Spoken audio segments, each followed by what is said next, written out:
इस कार्यक्रम के पुण्यार्चक हैं राजगुरु ज्योतिष पवन जी शास्त्री। एक ही बार में समस्याओं का समाधान, 100% गारंटी से काम। फैमिली प्रॉब्लम्स, बिजनेस धंधे में नुकसान, शादी सगाई में रुकावट, फंसे हुए पैसे, डिवोर्स समस्या एवं अन्य समस्याओं के समाधान के लिए संपर्क करें 8209931336 9737202129।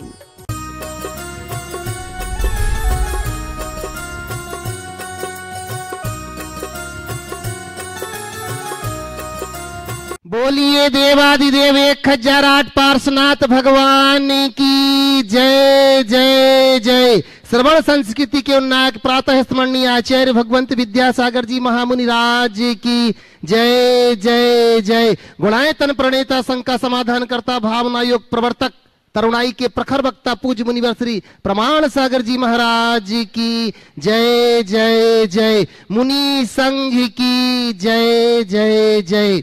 प्रिय बंधुओं, तीर्थराज सम्मेद शिखर की तलहटी गुणायतन परिसर में आयोजित देश के सर्वाधिक लोकप्रिय कार्यक्रम, जिस कार्यक्रम को ना कि सिर्फ जैन समाज अपितु हर वर्ग के लोग बड़ी श्रद्धा के साथ देखते हैं और अपने अनेक प्रश्नों का समाधान पाकर के अपने जीवन को धन्य करते हैं, ऐसे इस कार्यक्रम का प्रसारण, सीधा प्रसारण यहां से हो रहा है बंधुओं। तो मैं आज यहां पर उपस्थित एवं देश विदेश से जुड़े उन सभी श्रावकों की ओर से, जो कि पारस चैनल, जनवाणी चैनल एवं प्रामाणिक ऐप के माध्यम से इस कार्यक्रम का सीधा प्रसारण देख सुन आनंद ले रहे हैं, उन सभी का मैं गुणायतन और श्री सेवायतन परिवार की ओर से हार्दिक हार्दिक अभिनंदन करता हूं। बंधुओं, यह कार्यक्रम प्रारंभ हो उसके पूर्व हम प्रतिदिन के भांति आज फिर पूज्य गुरुदेव के चरणों में अपने जीवन को धन्य करने के लिए, अरे जिनके सिर पर गुरु का हाथ होता है उसकी क्या बात होती, तो आए पूज्य गुरुदेव के चरणों में अपन नमोस्तु निवेदित करके करते हैं आशीर्वाद की मंगल कामना। भो स्वामी नमोस्तु नमोस्तु नमोस्तु। बंधुओं, हमें बड़ी प्रसन्नता है, लोगों ने गुणायतन के आवाहन पर गुणायतन से जुड़ने का जो अपना भाव बनाया है, चाहे वो सदस्य योजनाएं हो या कि फिर निर्माण योजनाएं हो, आप इनसे जुड़ करके, क्योंकि आपके जुड़े बिना यह कड़ी आगे नहीं बढ़ पाएगी बंधुओं। तो आए हम गुणायतन से जुड़ करके कैसा आयाम यहाँ पर तैयार करें जो आने वाली कई कई सदियों तक लोग जैनत्व की गौरव गाथा गा सके। तो बंधुओं, आज निर्माण मित्र के रूप में जो गुणायतन से जुड़े हैं, ऐसे श्री सुगम चंद जी जैन, श्रीमती आशा जैन, श्री उनकी शादी की 50वीं सालगिरह एवं भाई श्री स्वर्गीय नीरज जैन अधिवक्ता की पुण्य तिथि के अवसर पर मुकेश जैन, नीलेश जैन, ऋषभ जैन, संभव जैन मंडला मध्य प्रदेश से लोग जुड़े हैं, उनके लिए जोरदार ताली बजाकर उनका अभिनंदन करते हैं। वहीं बंधुओं, निर्वाण दान में जिन्होंने अपना अच्छी राशि समर्पित की है, ऐसे श्री स्वर्गीय पुष्पलता जैन, धर्मपत्नी श्री स्वर्गीय नरेंद्र कुमार जी जैन, वासल की पुण्य स्मृति में हेमंत, ममता, अनिल कुमार जी, कविता जी, श्रीमती उषा, स्वर्गीय सुनील कुमार जी, प्रेमचंद जी, हेमलता जी, धर्मेंद्र जी, सविता जी, हर्षल जी, रुद्री, श्रीमती प्रियंका, नितिन जी, प्राकाम में आदित्य, अंजलि, दर्श, आकृति, आयुष, पलक, आशी एवं समस्त वांसल परिवार जबलपुर से जुड़े हुए हैं, इनके लिए भी जोरदार ताली बजाकर हम इनका बहुत बहुत बहुत बहुत अभिनंदन करते हैं। बंधुओं, वहीं आज लोगों ने जो गुणायतन से जुड़ करके अपना योगदान दिया है, सदस्य के रूप में जो जुड़े हैं, दिल्ली से श्री सुभाष जी, सुषमा जी कासलीवाल, वाइफ ऑफ अभय जी कासलीवाल, दिल्ली से जोरदार ताली बजा करके जो निर्माण निधि के रूप में जुड़े हुए हैं बंधुओं। वहीं दिल्ली से ही श्री विनोद कुमार जी सरावगी, श्रीमती सीमा जी सरावगी, पुनः ताली बजा करके अभिनंदन। और सूत्रधार के रूप में जो जुड़े हुए हैं, ऐसे श्री मनोज कुमार जी, अरहंत जी जैन मेरठ से, पुनः तालियां बजाकर इनका बहुत बहुत बहुत बहुत अभिनंदन करते हैं। बंधुओं, यह वह कार्यक्रम है जिसकी लोग 6 बजते ही पहले से ही तैयारियां करना शुरू कर देते हैं कि हमें संघ का समाधान में शामिल होना। क्यों? क्योंकि हमें मिलेगा वो सम्यक समाधान, जिस समाधान को पाकर के हम अपने जीवन को धन्य करेंगे। तो लीजिएगा, जो प्रत्यक्ष में यहां पर नहीं पहुंच पा रहे हैं, परोक्ष रूप से ही अपनी शंकाओं को यहां पर भेज रहे हैं, मैं आपसे पुनः कहूंगा, आप यहां पर नहीं आ पा रहे हैं तो कोई बात नहीं, आप प्रामाणिक ऐप के माध्यम से अपनी जिज्ञासाओं को, अपनी शंकाओं को लिख करके यहां भेजिए, हम उन्हें यहां पर लेकर के आपके समाधान आप तक जरूर पहुंचाएंगे। पूज्य गुरुदेव के चरणों में वंदन करते हुए मैं निवेदन कर रहा हूं। प्रथम प्रश्न के रूप में महाराज श्री राजेश जैन आरआई गोपालगंज सागर से आपके चरणों में वंदन करते हुए पूछ रहे हैं, गुरुदेव, शेरों द्वारा संचालित भेड़ों की सेना, शेरों द्वारा संचालित भेड़ों की सेना और भेड़ों द्वारा संचालित शेरों की सेना से हमेशा जीतती है। शेरों द्वारा संचालित भेड़ों की सेना भेड़ों द्वारा संचालित शेरों की सेना से हमेशा जीतेगी। आध्यात्मिक दृष्टि से यह जीवन किस मोड़ पर सही साबित होता है, कृपया समाधान कीजिए। शेरों के द्वारा संचालित भेड़ों की सेना, भेड़ों के द्वारा संचालित शेरों की सेना से जीत जाती है। बहुत अच्छा वाक्य है। और आध्यात्मिक दृष्टि से यदि मुझसे पूछो तो मैं यही कहूंगा कि यदि व्यक्ति के मन का उत्साह और अंदर का पराक्रम प्रबल है तो संसाधनों के अभाव में भी वो अच्छा जीवन जी सकता है, सफल बन सकता है। और जिसका मन भेड़ों जैसा है वो साधन संपन्न होने के बाद भी हार सकता है। मन को शेर बनाओ, अर्थात पुरुषार्थी और पराक्रमी बनो, तभी अपने जीवन में सफलीभूत हो सको।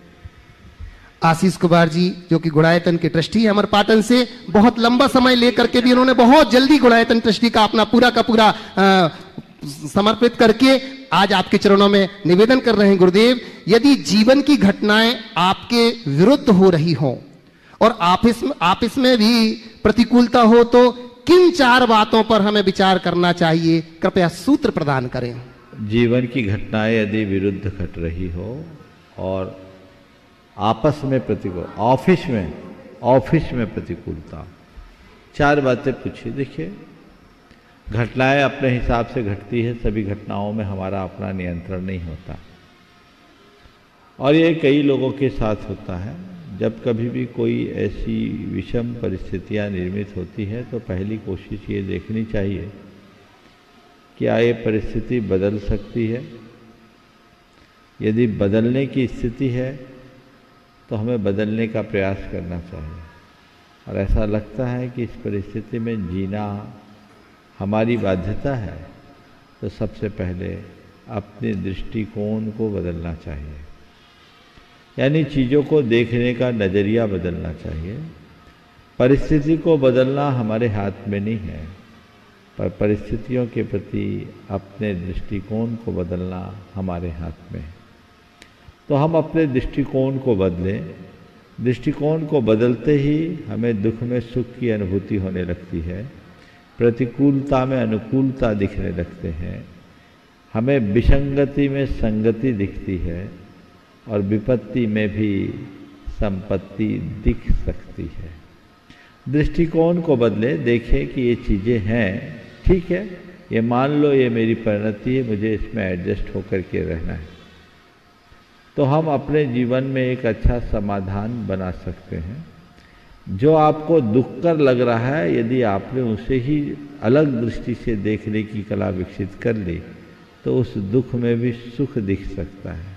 मान लीजिए आपने चूंकि एक ऑफिस से संबंधित सवाल किया एक अधिकारी होने के हैसियत से, तो मैं कहूँगा कि अगर आपको ऐसा लगता है कि आपके बॉस का व्यवहार आपके अनुकूल नहीं है तो आप बॉस के व्यवहार को अपने प्रतिकूल है ऐसा देखने की जगह ये देखिए कि कम से कम मेरी नौकरी तो है, कईयों की नौकरी ही नहीं, और बॉस का जो व्यवहार है उसे इस रूप में लें कि चलो इस बहाने मुझे कुछ सीखने को मिल रहा है। अगर चीज़ों के प्रति हम अपने नज़रिए को बदल लेने में समर्थ होते हैं तो हमारा दुख सुख में बदल सकता है, बदल जाता है। तो पहला सूत्र, हम परिस्थितियों के प्रति अपने दृष्टिकोण को बदलें। दूसरी बात, ऐसी घटनाएं यदि घट रही है तो उसे स्वीकार करना सीखें। जब मनुष्य दुख को स्वीकार लेता है तो दुख हल्का हो जाता है, और जब तक हम दुख का प्रतिकार करते हैं दुख भारी बना रहता है। तो दुख को स्वीकार कर ले। चीज़ों को जब हम स्वीकार करते हैं तो हमारे लिए वह चीज़ें सुखग्राह्य हो जाती हैं। आप अपने जीवन में देखें, कई बार ऐसी बहुत विषम स्थितियां होती है जो सहज रूप से अपनाने योग्य नहीं होती, लेकिन उन बुरी स्थितियों को भी आप प्रसन्नता से जी लेते हैं। उदाहरण के लिए यहाँ समेत शिखर जी में तो रोज का अनुभव है।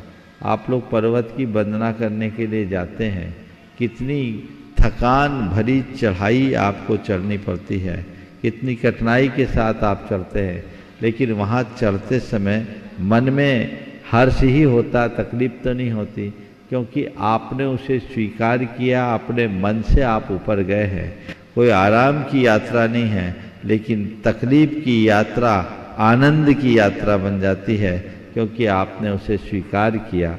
और यदि कोई दूसरा व्यक्ति कोई ज़बरदस्ती आपको कुछ काम करने के लिए कहे तो आधा किलोमीटर में भी व्यक्ति पस्त हो जाता है, वो स्वीकार नहीं पाता।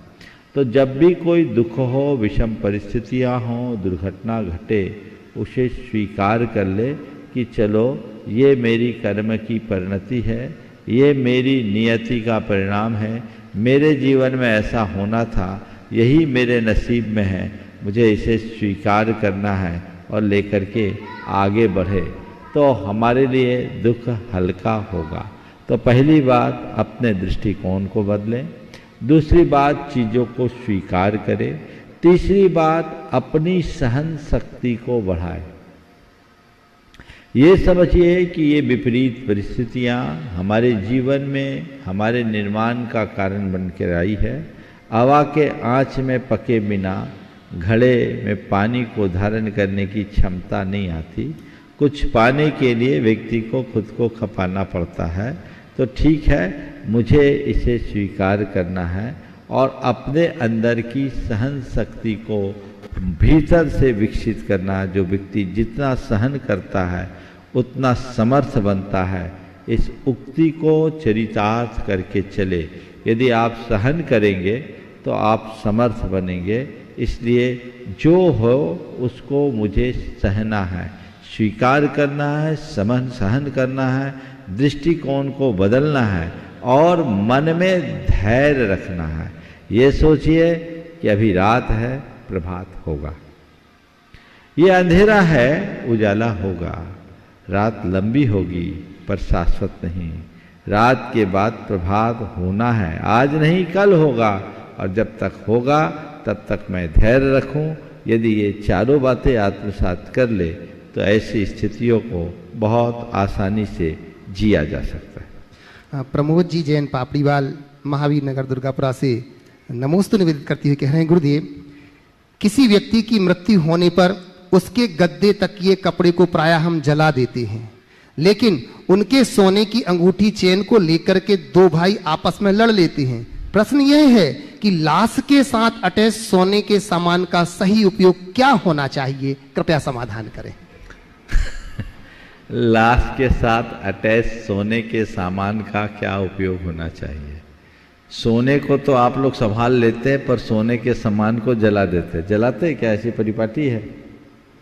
जलाते हैं क्या? किसी को दे देते हैं। वो सब क्यों देते हैं मालूम? डर के मारे, कहीं वो लौट के ना आ जाए। अगर उसमें निश्चिंतता होती ना तो शायद ये भी नहीं होता। पर सोने के प्रति लोगों का प्यार ज़्यादा है, सोने के प्रति लगाव ज़्यादा है, सोना मूल्यवान दिखता है। और इस नज़रिए से देखें तो ऐसा दिखता है कि व्यक्ति से भी ज़्यादा महत्व उसकी वस्तुओं का है। और लोग उन चीज़ों को देखते हैं, उसका मूल्य कर आंकते हैं। हालांकि हमने सोने को इसीलिए निर्मल धातु के रूप में स्वीकार कर लिया। और सोने के विषय में कहा जाता सोना मलिन नहीं होता, पता नहीं क्यों कहा जाता। हालांकि उसमें ऐसा स्वभाव भी है, सोना को कहीं भी डालो वो बाहरी संपर्क से अछूता रहता है। शायद इसलिए सोना लोग रख लेते हैं, बाकी चीज़ें हटा देते हैं। अरहंत पायल हेतंकर प्रेमी परिवार कटनी से नमोस्तु करते हुए कह रहे हैं, महाराज श्री, समलैंगिक विवाह को कानूनी मान्यता प्रदान करने के लिए न्यायपालिका अग्रसर होती दिख रही है, जबकि यह धार्मिक रूप से और भारतीय संस्कृति के पूर्णतः विपरीत है। ऐसी परिस्थिति में हमारा क्या दायित्व होना चाहिए? कृपया आपका मार्गदर्शन। देखिए, बहुत ही मैंने कुछ दिन पहले भी इस विषय में अपनी राय प्रकट की थी। ये घोर निंदनीय कृत्य है और इस तरह के कृत्यों को कतई प्रोत्साहित नहीं करना चाहिए। हमें भारत की परंपरा और भारतीय जो संस्कृति है उसको ध्यान में रखना चाहिए। इससे हमारे जीवन मूल्यों का ह्रास होगा, हमारी संस्कृति और समाज का ताना बाना छिन्न भिन्न होगा और आने वाली पीढ़ियों के लिए अनेक प्रकार की समस्याएं बढ़ेगी। हमारी संस्कृति में धर्म अर्थ काम पुरुषार्थ की बात की गई है और यौनाचार को स्वच्छंद यौनाचार अपनाने की कतई अनुमति नहीं दी गई है। यौन संयम की बात हमारी संस्कृति में है।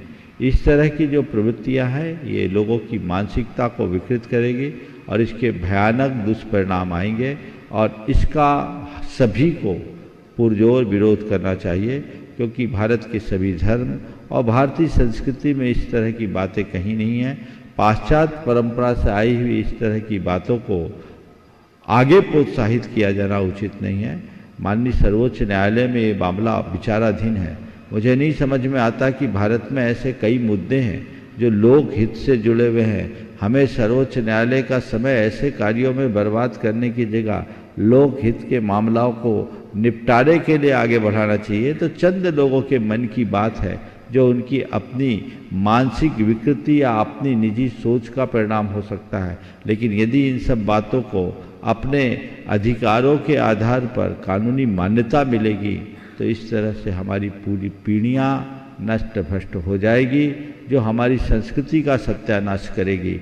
हमें इन सब के प्रति जागरूक होना चाहिए और पूरे देश की जनता को भी इस विषय में जागरूक होकर अपना विचार सर्वोच्च न्यायालय तक या संबंधित लोगों तक पहुंचाना चाहिए, ताकि ऐसी प्रवृत्तियों को हतोत्साहित किया जाए। हमें भारत को समझ करके ही भारत में व्यवस्थाएं करनी चाहिए। अंग्रेजों के द्वारा बनाए गए कानून और पश्चिम में चलने वाली परंपराओं का अंधानुकरण हमें कहीं का नहीं छोड़ेगा, इस पर हमें ध्यान देना चाहिए। नितिन जैन बिनवाली बागपत से नमोस्तु करते हैं, कह रहे गुरुदेव, एक बार इंग्लैंड में चाय पीते समय एक ब्रिटिश ने स्वामी विवेकानंद से कहा कि सभी लोग कप से चाय पी रहे थे और आप असभ्य की तरह प्लेट से पी रहे हैं। स्वामी जी ने बहुत सुंदर जवाब दिया कि इस समय यदि कोई आ जाए तो आप सभी की चाय जूठी हो चुकी है, आप किसी से बांट नहीं सकते, पर मेरी चाय जो कप में है वह जूठी नहीं है, मैं चाय के लिए उससे आग्रह कर सकता हूं। तो महाराज श्री, मेरी शंका यह है कि हम सभी को उत्तम सोच बनाने के लिए क्या प्रयास करना चाहिए? बिल्कुल, विवेकानंद जी का ये जो संदर्भ है बहुत ही प्रेरक और अनुकरणीय है और यही भारत की संस्कृति है। भारत की संस्कृति खिलाकर खाने की संस्कृति। हम जब भी हो बांट कर खाएं, ये हमारी संस्कृति है। और जिनकी उत्तम सोच होती है वो अपने अपेक्षा औरों के विषय में विशेष सोचते हैं। हमें हमेशा इस बात को ध्यान में रखना चाहिए, स्वहित हो पर सर्वहित के साथ हो। स्वहित में पर का अहित कतई स्वीकार करने योग्य नहीं होना चाहिए। ओम। और बंधुओं, आज तक मैं आप तक पहुंचा रहा हूं वह शुभ सूचना। न जाने कितने समय से लोग इंतजार कर रहे थे कि पूज्य गुरुदेव के भावना योग को करके कितने लोग सुखी हुए हैं। ये हम दूर से रह करके मोबाइल में देख करके या कि हम टीवी में देख देख करके भावना योग करते थे। लोगों का मन तो ये भी बनता है ना कि हम साक्षात आकर के महाराज श्री के सामने ये भावना योग करें, जिससे और अधिक हमें यह सुख मिल सके। तो बंधुओं, गुणायतन के समस्त लोगों ने मिलकर के जब महाराज श्री से निवेदन किया, कमेटी ने निवेदन किया, तो महाराज श्री की अनुकंपा बरस गई और उन्होंने स्वीकृति दे दी है कि आगामी 26, 27, 28 मई को इसी स्थान पर भावना योग शिविर का आयोजन रखा गया है। जोरदार तालियों के साथ पहले हम पूरी कमेटी का बहुत बहुत अभिनंदन करते हैं, महाराज श्री के चरणों में कोटि से नमोस्तु करते हैं। और पर इतना ध्यान रखें, ये भावना योग शिविर मात्र 200 लोगों की ही यहां पर एंट्री होगी। तो आप पहले आए पहले पाए वाली चरितार्थ करें इन पंक्तियों को। तो आप प्रामाणिक ऐप के माध्यम से अपना रजिस्ट्रेशन कराएं और पर व्यक्ति के लिए मात्र 1100 रुपए की राशि यहां पर रखी गई है। और उस 1100 भी एक सुविधा शुल्क है बंधुओं। क्यों? क्योंकि इसमें 3 दिन के रहने की, भोजन की संपूर्ण व्यवस्था और भावना योग की जो किट है वो सब कुछ आपको निःशुल्क दी जाएगी। तो आपसे निवेदन है, जो भी लोग भावना योग शिविर में शामिल होना चाहते हैं वो शीघ्र, कल से रजिस्ट्रेशन प्रारंभ हो जाएगा। और मैं आपसे निवेदन करता हूं कि इस भावना योग में आप जुड़े रहें और अपनी जीवन की समस्याओं को दूर करें। मैं प्रथम प्रश्न के रूप में यहां पर सबसे पहले आवाज दे रहा हूं। एक छोटा सा बेटा जो कि गुल्लक लेकर के आया है, ईशान जैन पौत्र स्वयं लता जी जैन धनबाद से यहां पर उपस्थित है। मैं निवेदन करता हूं वो शीघ्रता से यहां पर आए और अपना प्रश्न रख रहे हैं। उसी के साथ उसके पूर्व मैं चाहता हूं जब तक कि बेटा यहां पर पहुंच रहा है, मैं यहां पर दीदी का प्रश्न महाराज श्री रोज रोज रह जाता है। मैं चाहता हूं कि आज प्रथम प्रश्न के रूप में हमारी आदरणीय सुनीता दीदी जी से अपन निवेदन कर लेते हैं कि दीदी आज आपका प्रश्न यहां पर प्रथम रूप से रखा जाए, जब तक बेटा वहां पर तैयार है। परम पूज्य गुरुवर के चरणों में नमोस्तु नमोस्तु नमोस्तु, छुल्लक जी के चरणों में इक्षामी इक्षामी इक्षामी। महाराज जी, हमारा अपना प्रश्न है, किसी का कोई उसमें वो नहीं है, और कई लोग हमसे जो जुड़े हैं तो उन लोग भी इस समस्या से बड़ा ग्रसित जैसे रहते हैं। सबसे प्रथम बात कि महाराज जी, जो दुकान मकान आदि मंदिर की हैं और उन मंदिर की दुकान आदि खुद बपर रहे तब तो फिर भी कहीं सोचा जा सकता है, लेकिन जो दुकान मंदिर की लेकर के और दूसरे लोगों को किराए पर छोड़ दी है, और यहाँ मंदिर में 500 रुपया भी जमा करना तो वो भी जमा नहीं करते हैं, और उस दुकान का कितना ये लोग किराया लेकर के और घर में खाते हैं। तो जैसे मेरा सोच बता रहे कि जैसे मंदिर का चावल उठा करके नहीं खा सकते हैं, चढ़ी सामग्री नहीं खा सकते हैं, तो ये अगर हम दुकान किराए पर दे करके और उसका पैसा हम घर में वापरते हैं, खाते हैं, तो उसमें हमें निर्माल्य का दोष लगेगा कि नहीं? या हम उसमें पदाधिकारी गण हैं और हम उन दुकानों को वापर रहे और उनमें नहीं तो ताला मार के रख रहे हैं, तो इसमें हमें कैसे क्या दोष लगेगा और इसमें हमें क्या करना चाहिए? हमारे माध्यम से सबको संदेश मिले। देखिए, बहुत ही ज्वलंत मुद्दा आपने उपस्थित किया है। कई बार लोग अनजाने में ऐसा पाप कर बैठते हैं जो उनके जीवन के लिए महान अनर्थकारी होता है। हमें हर बात को बहुत गंभीरता से समझना चाहिए। हमारे यहाँ एक शब्द आता है देवद्रव्य। देवद्रव्य का उपभोग जन्म जन्मांतरों में दारिद्र्य का कारण बनता है। ये निर्माल्य है और महान पाप है। ऐसा जीवन में कभी नहीं करना। कदाचित रूखी रोटी खा लेना, मजूरी करके जीवन काट लेना, लेकिन देव द्रव्य का उपभोग करके अपने जीवन को कभी मत आगे कभी मत बढ़ाना, जीवन मत जीना। शास्त्रों में लिखा है, जिन्नद्धार पैत था, जिन पूजा बंधन निमित्त विशेष धनम, जो भुंजई सो भुंजई, निरी गई ये सुईरम दुखम, पुत्र कलत्त विदुरो, दारिद्रो पंगो मूक बहिरंधो, चांडालादि कुजादो, जिन पूजादि दब्बहरो। जीर्णोद्धार का पदार्थ, जिन पूजा जिन बंधन आदि के निमित्त अर्पित विशेष धन का जो भोग करता है, सो भुंजई निरी गई ये सुईरम दुखम, वह नरक गति में चिरकाल तक दुख भोगता है। वहाँ से अगर निकलेगा तो पुत्र कलश से रहित होगा, दरिद्री होगा, पंगु होगा, मूक होगा, बहरा होगा, अंधा होगा और अन्य न जाने किन किन योनियों और जातियों में जन्म लेगा। कौन? जिन पूजादि दब्बहरो। ये महान पाप है। सपने में भी ऐसा करने का भाव नहीं रखना चाहिए। उन लोगों के विषय में सोचो जिन्होंने मंदिर में भवन भूमि आदि दान में दिया। उनने तो अपना कल्याण किया। उनने किस लिए दिया था? मंदिर के रख रखाव के लिए, भगवान की सेवा पूजा के लिए। तुमने उसका उपयोग किया, निजी हित में लाभ ले रहे हो। ये सर्वथा अनुचित है। अनुचित नहीं, अनर्थ है। कभी ऐसा नहीं करना। मैंने शास्त्रों में जो पढ़ा सो पढ़ा। कई लोगों के जीवन में ऐसे प्रसंग घटे हैं। दो प्रसंग मैं आप सबको बताना चाहता हूं।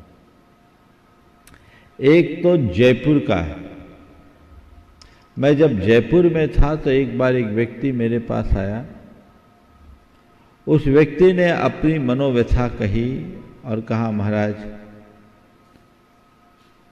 हमारे साथ बड़ा अनर्थ हो गया।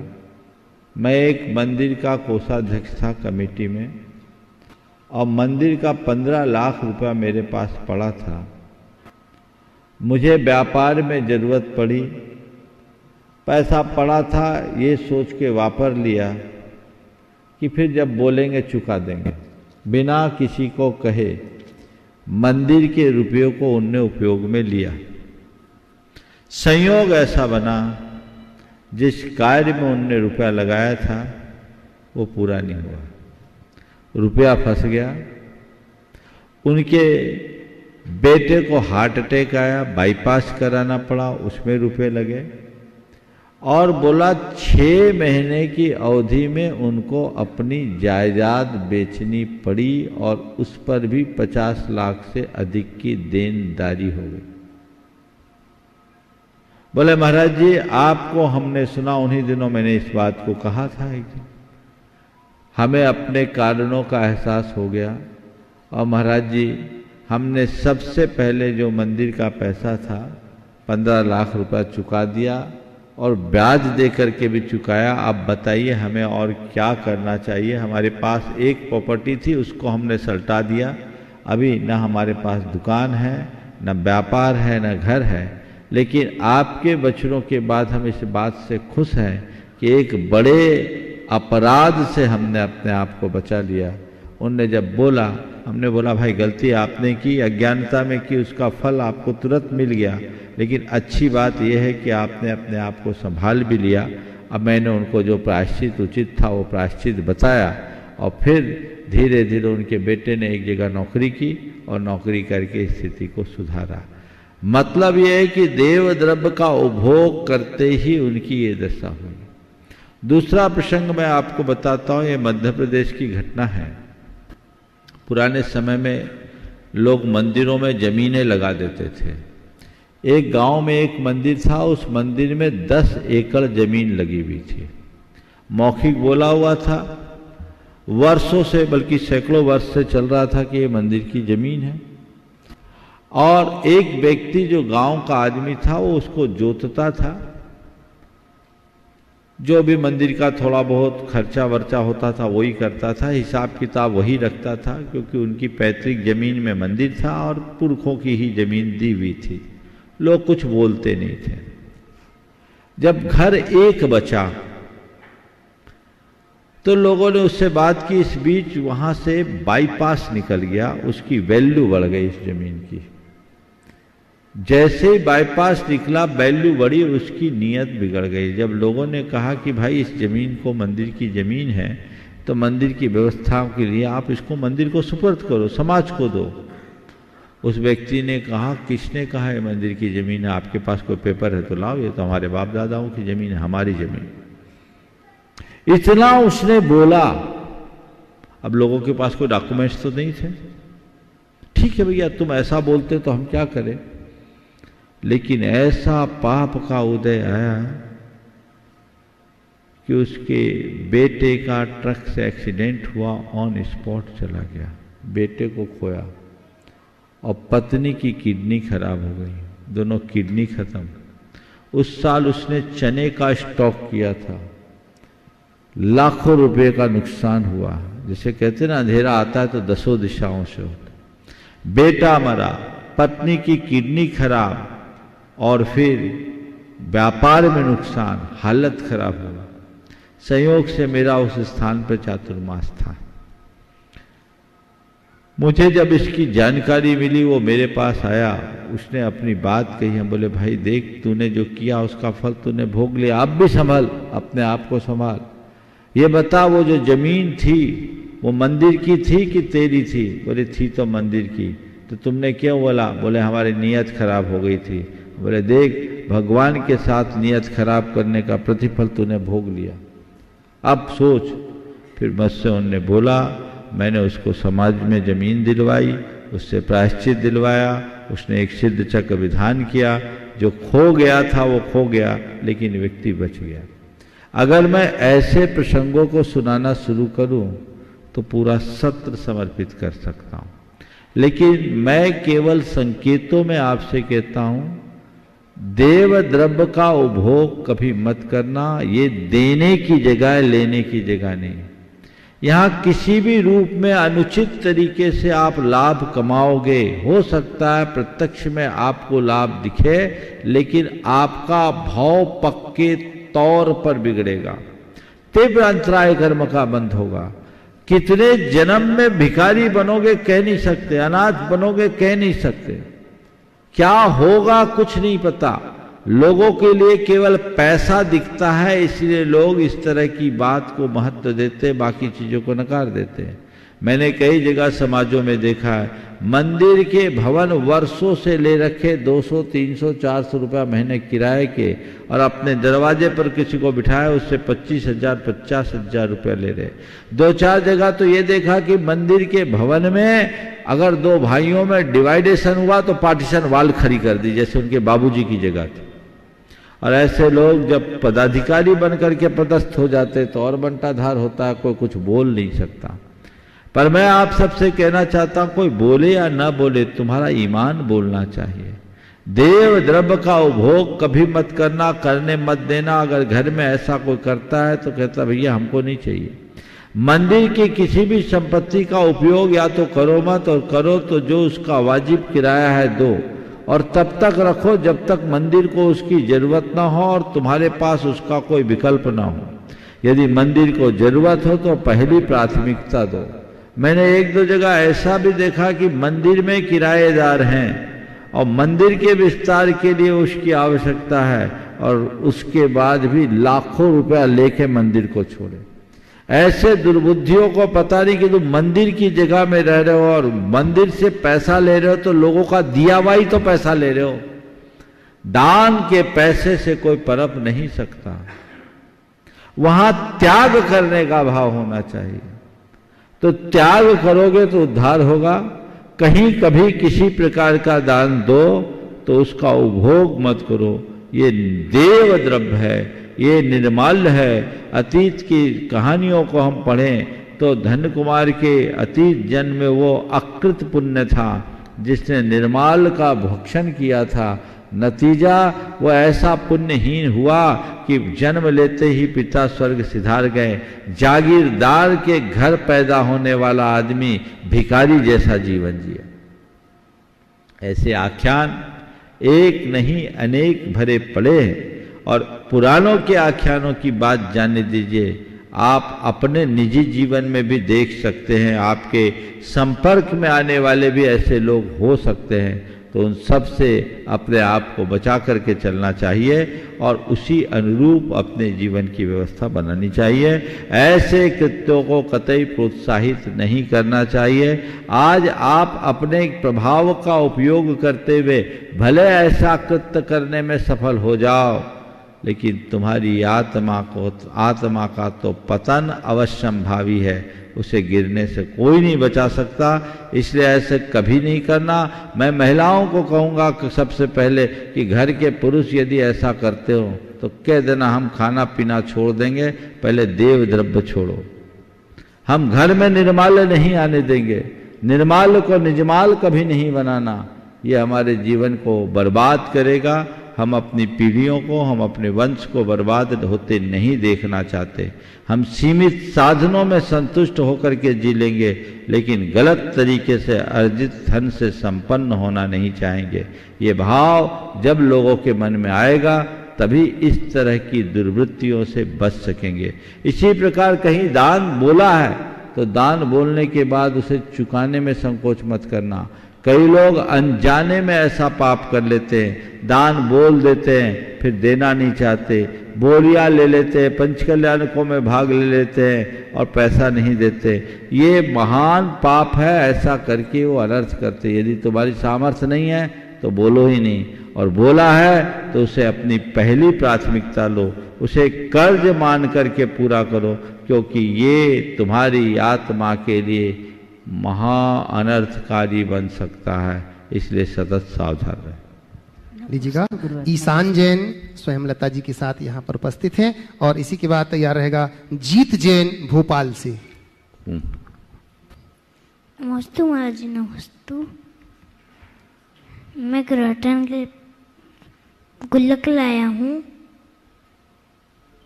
हाँ हाँ, प्रश्न करो बेटा। एनएल जैन को दे दो।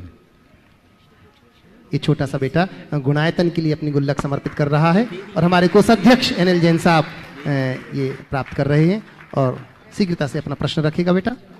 हाँ बोलो, चलिए अगला। मेरा प्रश्न है,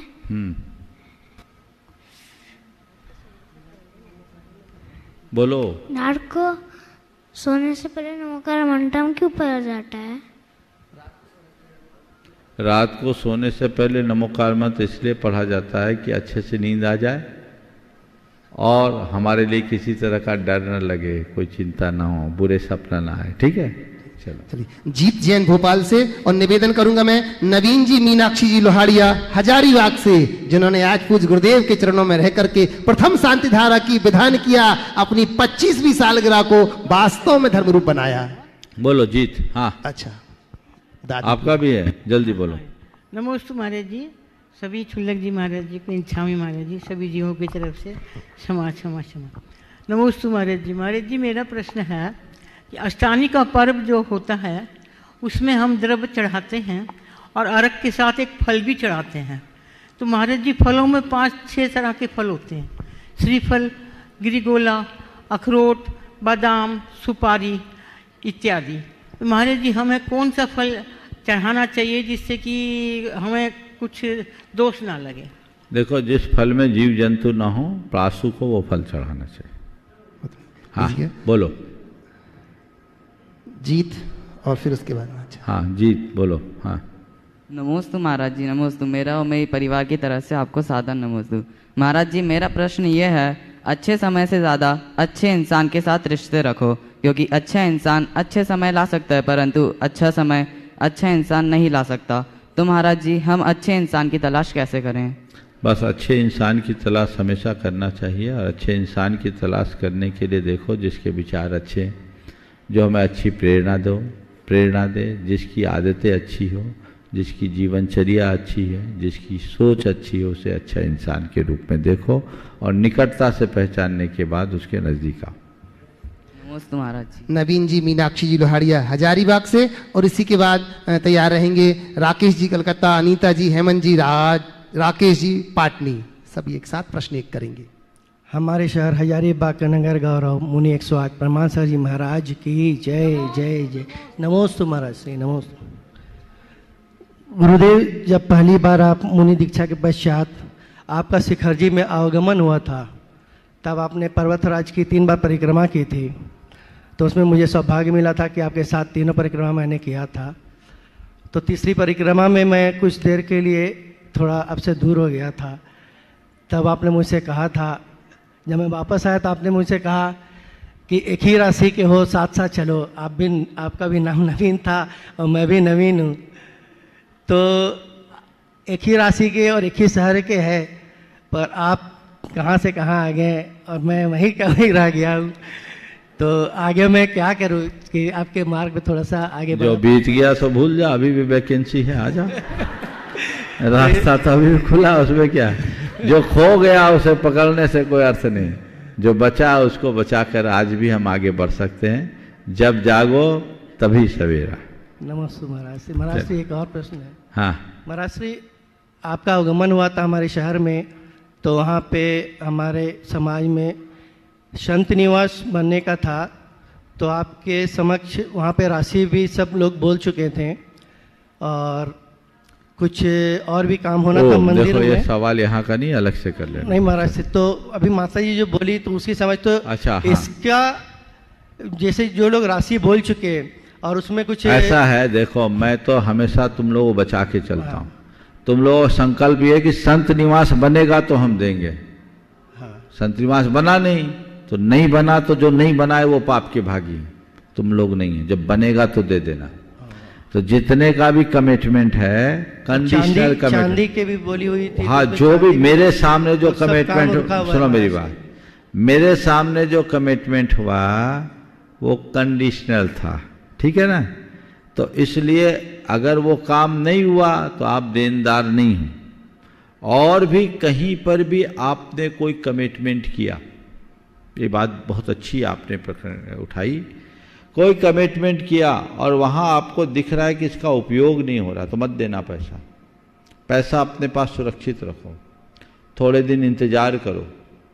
इंतज़ार करने के बाद उनको एक पत्र लिखो कि मैंने अमुक समय में अमुक अमुक निमित्त से ये राशि आपके यहाँ घोषित की थी, इस योजना में दी थी, उस योजना में क्या प्रगति हुई है हमें अवगत कराएं ताकि हम अपनी राशि भेजें। फिर उनका जवाब ना आए तो एक रिमाइंडर दें, ऐसा लगता है कि आप लोग उस कार्य के लिए उत्साहित नहीं हैं, अगर ऐसा है तो क्यों ना हम ये राशि दूसरी जगह भेज दें, कृपया हमें स्वीकृति दें। फिर ना आए तो तीसरा पत्र लिखो कि आपके यहाँ हमने इस मद में ये राशि घोषित की थी जो हमारे ऊपर अब भार स्वरूप है, पर आपने उस दिशा में कोई कार्य नहीं किया, इसलिए हमारी अभिरुचि वहाँ पैसा देने की नहीं है, ये पैसा हम किसी दूसरी जगह दूसरे मद में अर्पित कर रहे हैं, इसलिए हम वहाँ दे रहे हैं, अब हमारी आपकी कोई देनदारी नहीं है। आपसे निवेदन है जब भी आपकी योजना प्रारंभ हो हमसे संपर्क कर लेना, यदि हमारी अनुकूलता और अभिरुचि होगी तो हम विचार करें। इतना कर दो, बच जाओगे, समझ गए, अपना भार मुक्त हो जाएगा। अब वहाँ पर भी 2 साल में नहीं बन पाया, जिन लोगों ने भी बोला था वो सब वंचित रह गए, जो भी कारण हो उसका निवारण करके उसे जल्दी पूरा करा। तो इसमें जो काम नहीं करवा रहे महाराज से वो उनको अंतराय का बंद, उनको अंतराय का बंद, काम कर नहीं रहे, कर नहीं पा रहे, ये पहले देखना पड़ेगा।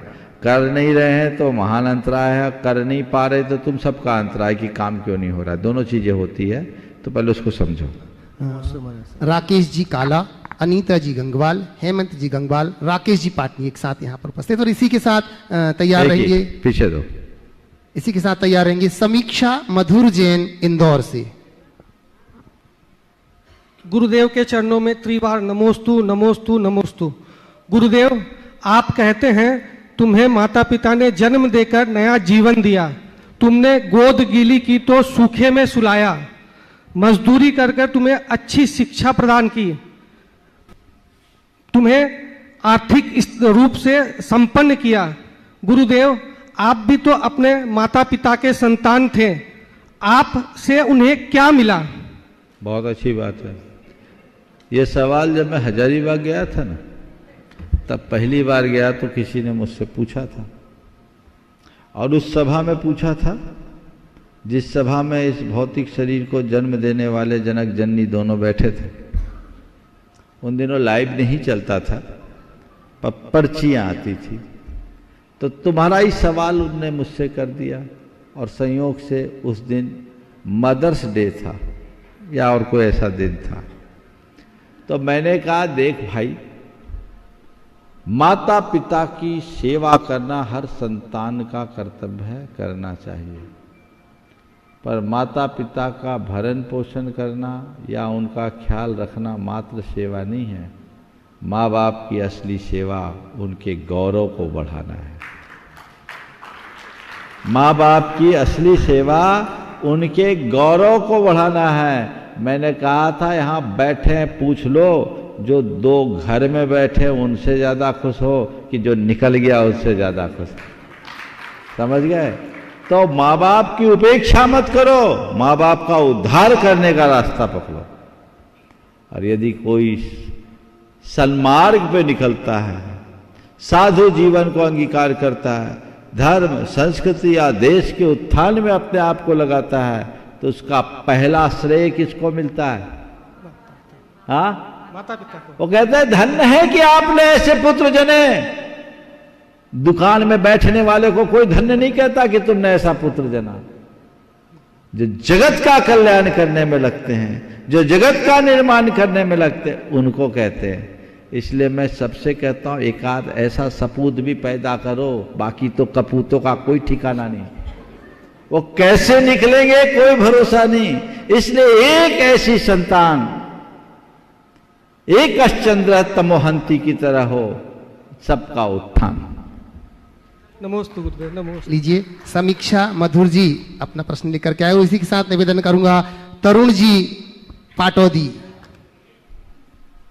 हजारीबाग से। जब तक वो प्रश्न कर रहे हैं एक जयकारा तो बनती है। जय बोले सुरेंद्र जी सोहनी देवी के लाल की। चलो बोलो। महाराज श्री के चरणों में बारंबार नमोस्तु। महाराज श्री, शादी संबंध हेतु जब बात चलती है तो कई अच्छे संबंध मिलते हैं, पर कुंडली ना मिलने के कारण छूट जाते हैं, तो इस समस्या का क्या उपाय है? नमोस्तु। हम तो कुंडली मानते नहीं, तो मेरे सामने समस्या ही नहीं। तो महाराज श्री जैसे थोड़ा सा मिला लिया हो, हम तो बोले मिलाया क्यों? अब वो हो गया। हमको फॉलो करते हो तो हमने कितनी बार बोली कि कुंडली मिलाने से कुछ नहीं धरा, मेंटल वाइब्रेशन मिला। अब तुम लोग उसके बाद भी दिमाग में जो कुंडली मारे बैठा उसी को चक्कर लगाते, तो मैं क्या करूं? भुगतो। जैसे महाराज श्री थोड़ा सा कुछ हो गया तो छोड़। हम इन सब चीजों को नहीं मानते। तो हमारा तो साफ है, कुंडली मत मिलाओ, मन मिलाओ। अब मन मिल गया तो सब है। पंडित के पास गए का है, उसी को 25-50 ज्यादा दोगे तो कुंडली मिल जाएगी। अभी बीच में अशोक जी आए थे ना, उनने अपना एक अनुभव सुनाया था, आप लोगों ने सुना था। तो ये मिलाना है, अब आप जानो। लेकिन मैं अपने विचार स्पष्ट करता हूं, ये सब चीजें अब आप प्रासंगिक हो गए।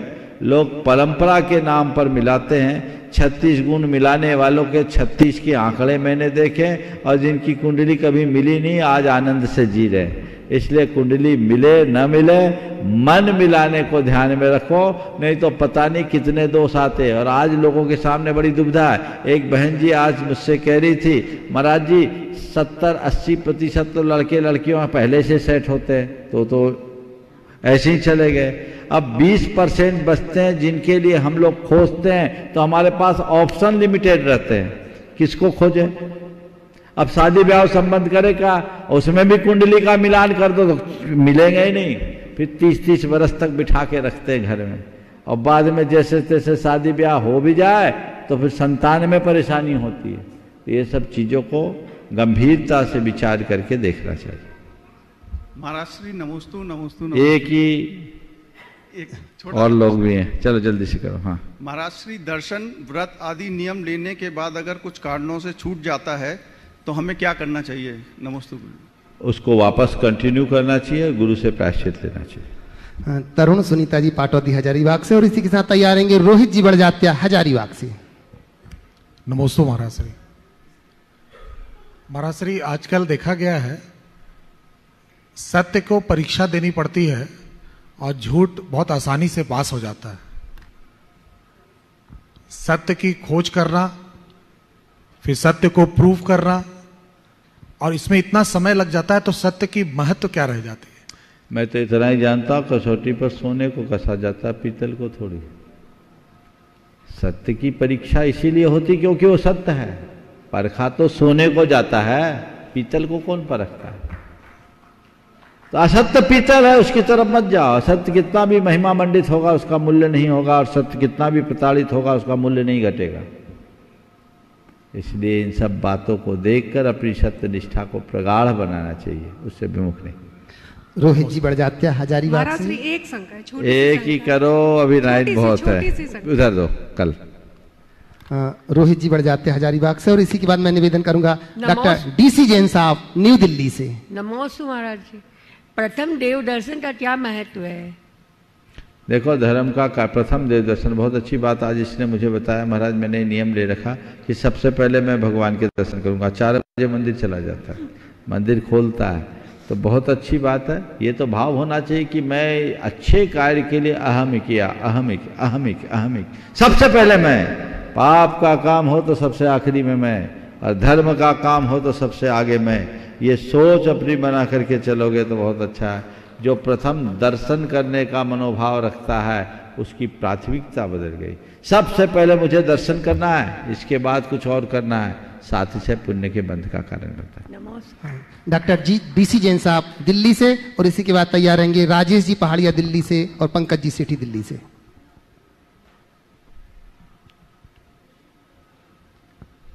महाराज श्री, एक मेरा आज प्रश्न है कि अध्यात्म की विद्या वर्तमान समय में जनमानस को कैसे दी जाए, शिक्षा के अंदर उसको कैसे इंक्लूड किया जाए, इसके बारे में कुछ प्रकाश डालें।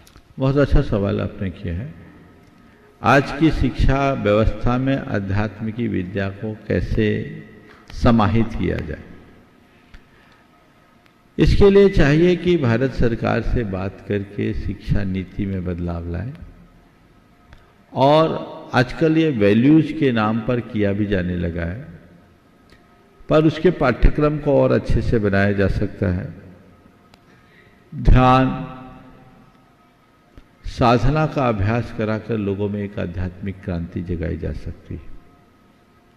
नीति और आचार की बातें बता करके भी व्यक्ति के जीवन में बदलाव लाया जा सकता है। सबसे बड़ी आवश्यकता है लोगों के हृदय की संवेदनशीलता को विकसित करने की। उसके लिए उस तरह के अनेक प्रसंगों, कथानकों और शास्त्रीय आदर्शों को बच्चों के सामने रखना चाहिए, जिससे व्यक्ति की निष्ठा अच्छी बने, साथ वे अपने जीवन को आगे बढ़ा सकें। ये उपक्रम हो तो बहुत उत्तम होगा, और आज विश्व को इसकी ही सबसे ज़्यादा आवश्यकता है, तभी देश का उत्थान होगा। इसमें एक इसमें आत्मा के उत्थान और पतन के कुछ कारण अगर बिल्कुल, पाप से डर और संवेदनशीलता, यदि दो बातें लोगों को बता दी जाए तो ये सब चीजें बहुत आसानी से आ सकती। नमस्ते। बहुत अच्छा। राजेश जी पहाड़िया और पंकज जी सेठी दिल्ली से, और इसी के बाद काजल जैन मुंबई से। गुरुदेव के चरणों में त्रिबार नमोस्तु नमोस्तु नमोस्तु।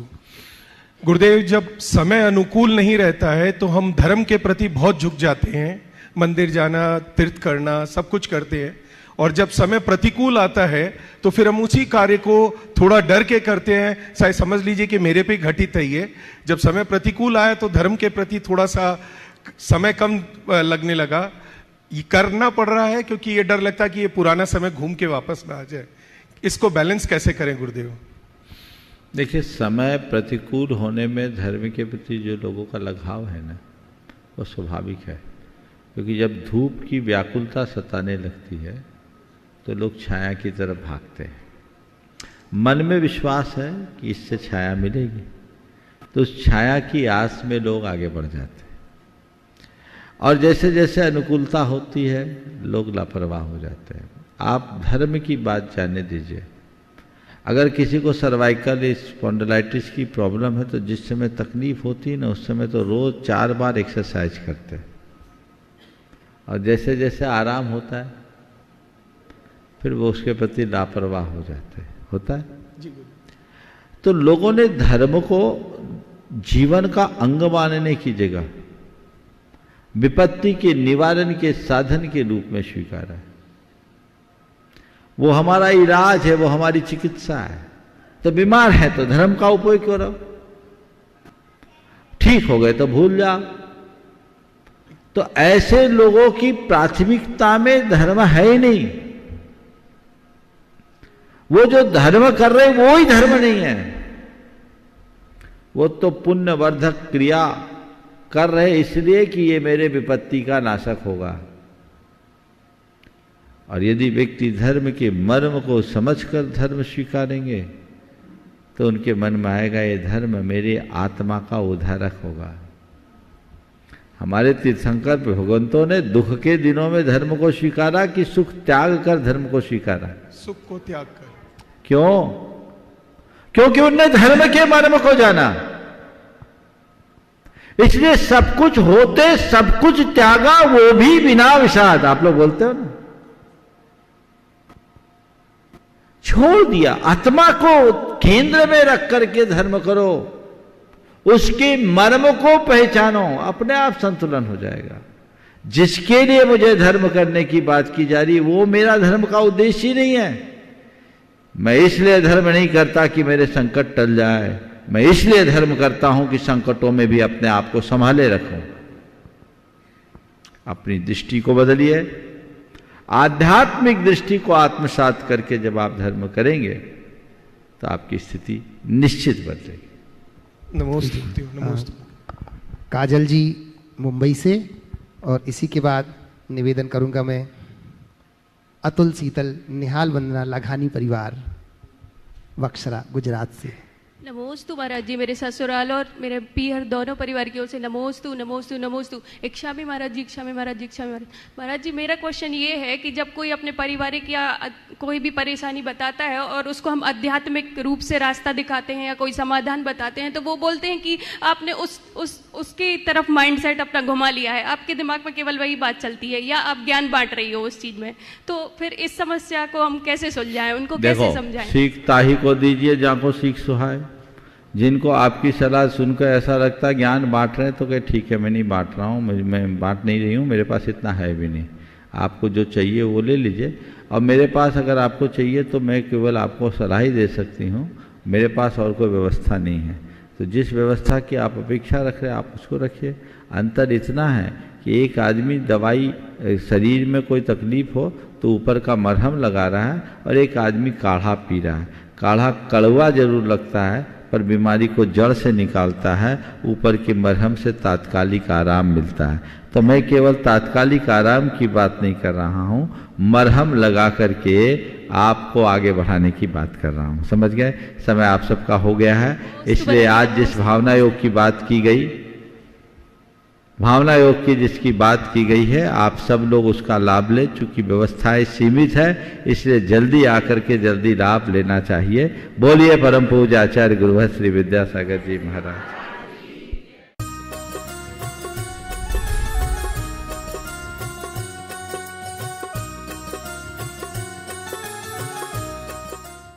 इस कार्यक्रम के पुण्यार्जक थे राजगुरु ज्योतिष पवन जी शास्त्री। एक ही बार में समस्याओं का समाधान, 100% गारंटी से काम। फैमिली प्रॉब्लम्स, बिजनेस धंधे में नुकसान, शादी सगाई में रुकावट, फंसे हुए पैसे, डिवोर्स समस्या एवं अन्य समस्याओं के समाधान के लिए संपर्क करें 8209931336 9737202129।